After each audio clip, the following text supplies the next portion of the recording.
बांग्लादेश की एक अदालत ने साबिक़ वज़ीर-ए-आज़म शेख हसीना वाजिद को इंसानियत के खिलाफ जराइम का मुर्तकिब करार देते हुए मौत की सज़ा सुनाई है।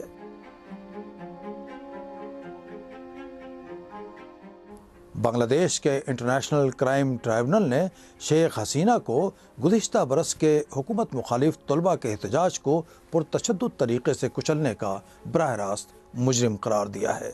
UN की एक रिपोर्ट के मुताबिक इन मज़ाहिरों में पुलिस फायरिंग और दूसरे वाक़यात में 1400 से ज़्यादा अफराद हलाक हुए थे। मज़ाहिरों के दौरान शेख हसीना ढाका से दिल्ली फरार हो गई थी और तब से वो यहीं मुकीम है।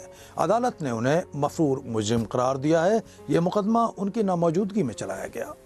अदालत ने साबिक़ वज़ीर-ए-आज़म के साथ साथ उस वक्त के वज़ीर दाखिला असदुज़्ज़मा खान को भी मौत की सज़ा सुनाई है। अदालत का फैसला आने से कबल सिक्योरिटी के इंतजामात बहुत सख्त कर दिए गए थे।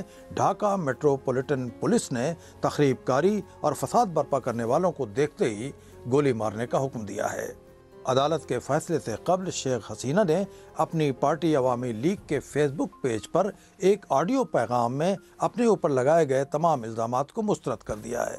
उन्होंने कहा है कि यह मुकदमा उनके खिलाफ आर्ज़ी हुकूमत की एक सियासी चाल है। इंडिया में आम तासुर यह है कि शेख हसीना वाजिद को मौत की सज़ा सुनाए जाने के बाद बांग्लादेश की आर्ज़ी हुकूमत उन्हें उनके हवाले करने का मुतालबा करेगी। लेकिन इंडिया की हुकूमत ने आर्ज़ी हुकूमत के तईं जिस तरह का रवैया अख्तियार कर रखा है, उसके तहत इस बात का इम्कान बहुत कम है कि इंडिया शेख हसीना को ढाका के हवाले करेगी।